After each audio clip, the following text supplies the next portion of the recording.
India live TV, सच सबसे आगे। नमस्कार, मैं हूं रंजीत झा और आप देख रहे हैं हिंद लाइव टीवी। स्पीकर चुनाव से ठीक पहले भारतीय जनता पार्टी को जोरदार झटका लगा है। 9 सांसदों ने अपना पाला अब बदल लिया है। वो सब विपक्ष के साथ खड़े हो गए हैं, यानी विपक्षी सांसदों में बड़ा इजाफा हुआ है। विपक्ष पूरी तरीके से मजबूत हो गया है। अब ऐसे में बीजेपी के लिए सबसे बड़ी परेशानी यह होगी कि आने वाले समय में वो कोई भी बिल आसानी से पास नहीं करा सकती। हालांकि जो 9 सांसद इस वक्त विपक्ष के खेमे में आकर खड़े हुए हैं, वो सीधे तौर पर कहीं से भी स्पीकर चुनाव को प्रभावित तो नहीं कर पाएंगे। हालांकि स्पीकर चुनाव के लिए इस वक्त जो हमें लेटेस्ट रिपोर्ट मिली है, उसके मुताबिक के सुरेश को विपक्ष ने अपना स्पीकर पद का उम्मीदवार बना दिया है और पूरा विपक्ष ताकत झोंकेगा कि के सुरेश ही स्पीकर का चुनाव जीते, क्योंकि डिप्टी स्पीकर का पद विपक्ष को नहीं दिया गया।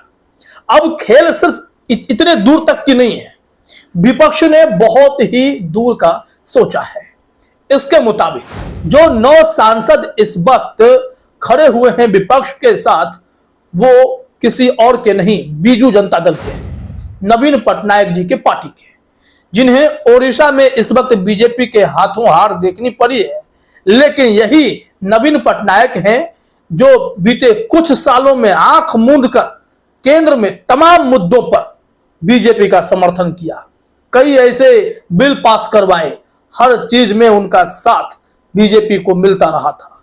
लेकिन अब उन्होंने खुला ऐलान किया है कि बहुत हुआ, बीजेपी को अब और समर्थन नहीं। जाओ ओडिशा के लिए विशेष राज्य का दर्जा मांगो, जाओ दिल्ली में जमकर विरोध करो। अब ये 9 सांसद अगर विपक्ष के साथ खड़े होंगे तो विपक्ष की ताकत और बढ़ जाएगी। ऐसे में कोई भी बिल पास करा पाना इतना आसान होने नहीं जा रहा है। क्या रिपोर्ट है, क्या खबर है, ये अभी हम आपको बताते हैं। वैसे के सुरेश साहब ने स्पीकर पद के लिए नामांकन दाखिल कर दिया है, तो लोकसभा में बीजेपी की बेचैनी बढ़ेगी। और हम बात इस वक्त इन 9 सांसदों की भी कर रहे हैं, लेकिन जरा सा स्पीकर की चर्चा है तो यह भी बता देते हैं कि राजनाथ सिंह ने पहले संपर्क किया था मल्लिकार्जुन खड़गे से कि ऐसा है कि आप लोग स्पीकर पद पर हमारा साथ दीजिए, और बाकी कंस्ट्रक्टिव तरीके से हम लोग सरकार चलाने की कोशिश करेंगे। विपक्ष ने कहा ठीक है, खड़गे साहब ने कहा ठीक है, लेकिन डिप्टी स्पीकर का पद तो परंपरा के मुताबिक विपक्ष को देंगे या वो भी नहीं देंगे आप। तो राजनाथ सिंह सकपका गए और उन्होंने कहा कि मैं फोन करूंगा आपको। राहुल गांधी ने खुद खुलासा किया है कि एक तरीके से राजनाथ सिंह और बीजेपी ने मिलकर मल्लिकार्जुन खड़गे का इंसल्ट किया, उन्हें रिटर्निंग कॉल तक नहीं आए। ऐसे में नरेंद्र मोदी की नीयत पर हमें भरोसा नहीं और हम अब अपना स्पीकर पद का उम्मीदवार खड़ा करने जा रहे हैं। और इतिहास में पहली बार ऐसा होगा कि लोकसभा स्पीकर के लिए विपक्ष का भी उम्मीदवार होगा और इसके लिए चुनाव कराए जाएंगे। अमूमन सहमति से काम चला लिया जाता रहा है। अब सबसे बड़ा सवाल यह है, क्या स्पीकर पद पर कोई बड़ा खेल होगा? खेल हो या ना हो, लेकिन जिस तरीके से विपक्ष का कद बड़ा होता जा रहा है, लोकतंत्र के लिए यह बहुत जरूरी था। लोकसभा में भी मजबूत और विपक्ष राज्यसभा में भी अपना कुनबा मजबूत कर रहा है। जो 9 राज्यसभा सांसद इस वक्त बीजेपी के खिलाफ हुए हैं, अब वही बीजेपी के कहते हैं ना कि ताबूत में कील ठोकने का भी काम कर सकते हैं। देखिए जरा अपने स्क्रीन पर कहा भी जा रहा है, बीजेपी को अब और समर्थन नहीं। नवीन पटनायक ने बीजेडी सांसदों से मजबूत विपक्ष की तरह काम करने को कहा है। ये वही बीजेडी है जो बीजेपी की नैया केंद्र में हमेशा पार लगाती रही थी, लेकिन जब ओडिशा में इनकी ही नींद बीजेपी उड़ा डाली तो फिर इन्हें समझ में आया कि भैया गलती तो बहुत बड़ी हो गई। इस वक्त जरूरी है कि विपक्ष के साथ खड़े रहें और विपक्ष की भूमिका निभाएं, तभी बात बन सकती है, नहीं तो बीजेपी पूछने नहीं जा रही है। रिपोर्ट में कहा गया है कि एजेंसी के मुताबिक बैठक के बाद पत्रकारों से बात करते हुए राज्यसभा में पार्टी के नेता सस्मित पात्रा ने कहा, इस बार बीजेडी सांसद केवल मुद्दों पर बोलने तक ही सीमित नहीं रहेंगे, बल्कि अगर केंद्र की बीजेपी सरकार ओडिशा के हितों की अनदेखी करती है तो वे आंदोलन करने के लिए भी संकल्पित हैं। उन्होंने कहा कि ओडिशा को विशेष दर्जा देने की मांग उठाने के अलावा बीजेडी सांसद राज्य में खराब मोबाइल कनेक्टिविटी और बैंक शाखाओं की कम संख्या का मुद्दा भी उठाएंगे। उन्होंने कहा है कि कोयला रॉयल्टी में संशोधन की ओडिशा की मांग को केंद्र सरकार ने पिछले 10 सालों से नजरअंदाज किया है। इससे सूबे के लोगों को भारी नुकसान हो रहा है और वे अपने उचित हिस्से से वंचित हैं। अब यहाँ पर गौर करने वाली बात है कि बीजेडी सांसदों ने जो मांग उठाने की प्लानिंग की है वो अगर अकेले उठाते तो कौन सुनता। विपक्ष का साथ हमेशा चाहिए होता है और विपक्ष की एकजुटता बीजेपी को इस वक्त लगातार बैकफुट पर ला रही है। जैसा कि आपने देखा कि नीट परीक्षा को लेकर राहुल गांधी और पूरा इंडिया गठबंधन ने जब मोर्चा खोला तो नीट के एनटीए के डीजी सुबोध कुमार सिंह को हटाया भी गया।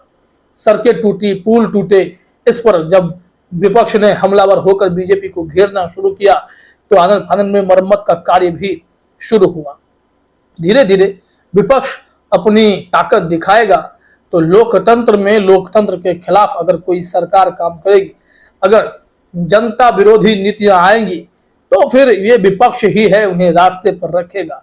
तो बीजेडी भी अब उस कड़ी में शामिल हो रहा है और उनके जो मुद्दे हैं अगर ये आम मुद्दे बन जाते हैं, अगर कांग्रेस का साथ मिल जाता है, बाकी जो लोकसभा में ताकतवर दल हैं वो साथ दे देते हैं, तो यकीन मानिए ओडिशा का कायाकल्प भी होगा और साथ ही साथ ओडिशा में काम नहीं करने वाले भाजपाई मुख्यमंत्री की परेशानी भी बढ़ सकती है। हालांकि नवीन पटनायक बहुत ही पुराने पॉलिटिशियन हैं, इस बार हारे जरूर हैं, लेकिन उन्होंने इशारे में कह दिया कि बीजेपी बहुमत से जो है बहुत ज्यादा अंक नहीं ला पाई है, ये 3-4 सीटों का फासला है, तो डटकर मुकाबला कीजिए। ओडिशा में भी खेल बदलने की संभावना हो सकती है। अगर राज्यसभा में गतिरोध उत्पन्न करने में बीजेडी सफल हो गई तो धीरे धीरे राज्य में भी वो भी बीजेपी के गुणागणित को फेल करते हुए अपने पाले में विधायकों की संख्या इजाफा करने की कोशिश कर सकती है, तो वहां भी खेल बिगड़ सकता है। ऐसी चर्चा आज तक की रिपोर्ट के मुताबिक भी देखने को मिल रही है। यहाँ पर साफ तौर पर कहा गया कि पूछा गया सस्मित पात्रा जी से कि क्या आपका एजेंडा है, क्या प्लानिंग है, कैसे काम करेंगे। उन्होंने कहा कि जब उनसे पूछा गया कि क्या बीजेपी के नेतृत्व वाली सरकार को मुद्दा आधारित समर्थन देने के अपने पहले के रुख पर कायम रहेगी, तो उन्होंने कहा अब बीजेपी को समर्थन नहीं, केवल विपक्ष को समर्थन मिलेगा। हम ओडिशा के हितों की रक्षा के लिए किसी भी हद तक जा सकते हैं। अब देखिए, मजबूत विपक्ष के तौर पर काम करने के लिए जिस हद तक जाना पड़े उस हद तक ये जाएंगे। आम चुनाव में यहाँ बीजेडी का बहुत ही खराब प्रदर्शन रहा, लोकसभा में एक भी सीट नहीं जीत पाए। 1997 से यह पार्टी काम कर रही है और इतिहास में पहली बार ऐसा हुआ कि यहाँ पूरे के पूरे खेल बिगड़ गए, लेकिन नवीन पटनायक इतने बुजुर्ग होकर भी बिगड़ते हुए खेल को पलटने की कोशिश में जुटे हुए हैं। अब यहाँ पर यही कहा जा रहा है कि बीजेपी को झटका देने के लिए बीजेडी ने जो प्लान बनाए हैं उसका असर ओडिशा में भी देखने को मिल सकता है। कहा जा रहा है रविवार को सीनियर बीजेपी नेताओं के साथ बैठक में पटनायक ने कहा था, बीजेडी नेताओं के साथ, आप सभी जानते हैं कि बीजेपी को ओडिशा विधानसभा में बहुमत के आंकड़े से 4 सीटें ज्यादा मिली हैं। केंद्र में भी उसके पास अपने दम पर बहुमत नहीं है, इसलिए आपको कड़ी मेहनत करनी चाहिए, एकजुट रहना चाहिए और पार्टी को मजबूत करना चाहिए। इसका मतलब साफ है कि नवीन पटनायक अब सरेंडर नहीं किए हैं, वो इस कह रहे हैं सियासी जंग में अभी भी डटकर मुकाबला करेंगे। विपक्ष की भूमिका निभाकर बीजेपी की नाक में दम करने का मादा अभी भी वो रखते हैं। फिलहाल इस वीडियो में इतना ही। आप सभी का हमसे जुड़ने के लिए बहुत बहुत धन्यवाद। द लाइव टीवी, सच सबसे आगे।